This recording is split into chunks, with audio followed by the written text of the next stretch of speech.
Alors, pour ce qui est de l'accélération, en fait, on va utiliser une fonction comme tout à l'heure, qu'on a utilisé là dans Camera Follow. Ça va être une fonction, mais cette fois pas de type slerp, mais de type slerp sur notre animation. Par contre, il va falloir la faire en dehors de notre input get done space en fait, car en fait, elle va avoir lieu à chaque update, mais seulement si on a demandé de démarrer. Donc pour ça, en fait, on va faire on a notre jeu qui est game start égale true. Donc ce qu'on va faire, c'est que en dessous de notre input get done, on va faire if. Donc si le jeu est démarré, ben on va dire au mouton d'accélérer. Donc on va retirer cette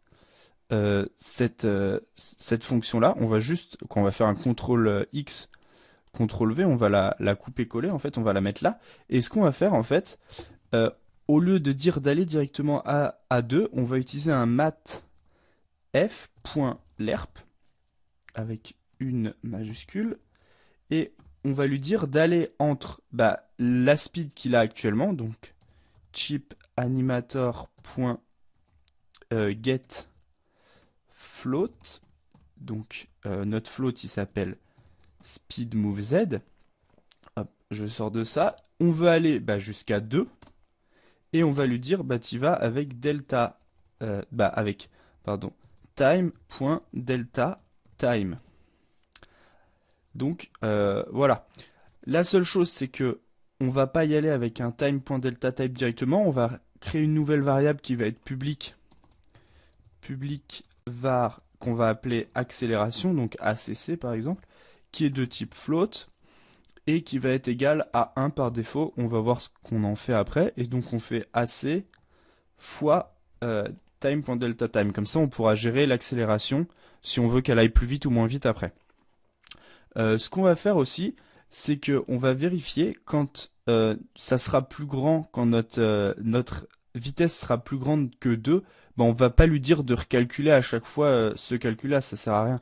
Donc on va faire une autre variable qu'on va mettre juste en dessous de GameStart, qu'on va appeler private var, par exemple, chip vite max. Donc quand il est en vitesse max, ça va être un booléan et il va être égal à false au début.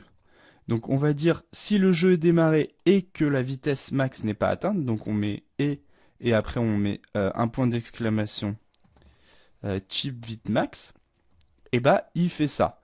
Et pour vérifier si c'est en vitesse max, on va faire un if euh, chip animator.getFloat, on récupère donc speed move z est plus grand ou égal, on va dire à 1.9,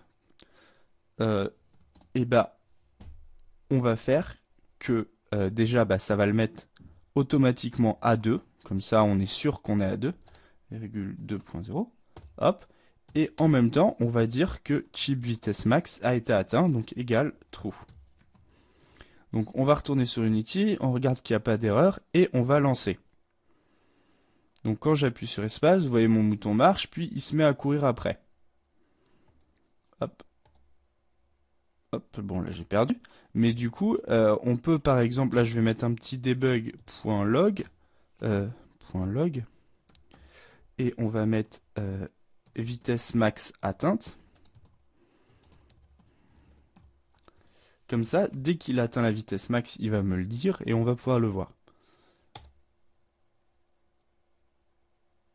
Hop, donc là il a atteint la vitesse max. Donc c'est peut-être un petit peu lent, donc ce qu'on peut faire, on peut retourner dans notre chip et on peut augmenter l'accélération. Donc par exemple, je vais la mettre à 2. Donc du coup là la vitesse max va être atteinte beaucoup plus vite. Voilà, elle est atteinte ici, c'est très bien. Oups. Donc on peut appuyer sur espace pour recommencer, hein.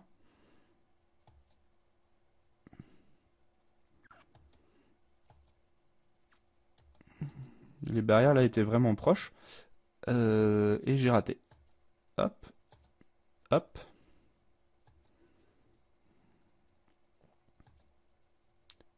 Donc voilà, maintenant il va nous rester euh, à compter déjà le nombre de, de points que notre mouton a, et, quoi que le joueur a, et à l'afficher. Et puis en même temps, on va régler un petit problème parce que vous voyez là, si je fais pause, si on vient sur une barrière, on voit que la barrière en fait, elle est un petit peu au-dessus, elle flotte en fait. Donc on va juste régler ça d'une façon très simple. On va demander à, à Unity qui nous descende nos barrières. Du coup, là, je viens de la descendre. On peut regarder, ça a moins 0,006. Donc, on va mettre moins 0,1. Voilà, c'est pas mal. Du coup, on va lui demander quand il place nos barrières. Donc, juste dans le script, on retourne dans World. Et on va lui dire, quand il place les barrières, c'est ici. Donc, au lieu de les placer à 0 en Y, il va les passer à moins 0,1. J'enregistre. Si je retourne, maintenant, je vais tester. Hop. Et on va faire un pause dès qu'on voit une barrière, voilà. Donc là maintenant la barrière, vous voyez, elle est posée dans le sol vraiment. On n'a plus de problème qu'elle passe à travers. Donc ok.